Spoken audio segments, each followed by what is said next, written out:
दोस्तों, भोजपुरी इंडस्ट्री की खूबसूरत अभिनेत्री संचिता बनर्जी और सालू सिंह की एक बेहद ही खूबसूरत पारिवारिक फिल्म सास बहू की महाभारत का फर्स्ट लुक ट्रेलर रिलीज हो गई है। अरे कहना क्या चाहते हो? दोस्तों, कहना नहीं बल्कि मैं आप लोगों को बताना चाहता हूं कि क्या आप लोगों को पता है इस फिल्म की लीड रोल में कौन कौन से कलाकार दिखाई देने वाले हैं और इस फिल्म की ट्रेलर कब तक रिलीज होने वाली है।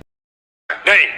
तो दोस्तों, अगर आपको पता नहीं है तो कोई बात नहीं, बने रहे अंत तक मेरे साथ। सब कुछ बताऊंगा एक एक चीज़ बारीकी से, कब ये फिल्म रिलीज होगी, कब इसकी ट्रेलर आएगी और इस फिल्म की लीड रोल में कौन कौन से कलाकार दिखाई देने वाले हैं। तो दोस्तों, आपको बता दें, सास बहू की महाभारत एक पारिवारिक फिल्म है और इस फिल्म की लीड रोल में संचिता बनर्जी, सालू सिंह, विक्रांत सिंह के साथ जय यादव दिखाई देने वाले हैं।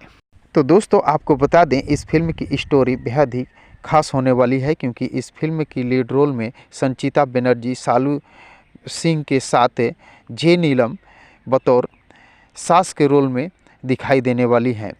इस फिल्म में आपको सास बहू के बीच जो खींचातानी होती है वो देखने को मिलेगी, प्यार और रोमांस भी देखने को मिलेंगे, हंसी और कॉमेडी भी आपको देखने को मिलेगी। यानी कुल मिलाकर आप भरपूर इस फिल्म का आनंद ले सकते हैं, एंटरटेन कर सकते हैं। तो दोस्तों, इस फिल्म को देखने के लिए आप सभी दोस्त कितने एक्साइटेड हैं, कमेंट बॉक्स में मुझे ज़रूर बताने की कोशिश कीजिएगा। दोस्तों, आपको बता दें, इस फिल्म की अभी फर्स्ट लुक आई है, अभी इस फिल्म की ट्रेलर रिलीज़ नहीं हुई है और जैसे ही इस फिल्म की ट्रेलर रिलीज़ होगी तब तक इस फिल्म की रिलीज़ डेट के बारे में भी आप लोगों को पता चल जाएगी। तो दोस्तों, इस फिल्म की जब तक ट्रेलर और रिलीज डेट नहीं आती है तब तक आप इस फिल्म का फर्स्ट लुक को एंजॉय कीजिए। तो दोस्तों, अगर ये वीडियो आप लोगों को पसंद आया हो तो प्लीज़ चैनल को सब्सक्राइब कर वीडियो को लाइक करना न भूलिएगा। मिलते हैं इसी प्रकार के और एक मज़ेदार वीडियो में, तब तक के लिए थैंक यू।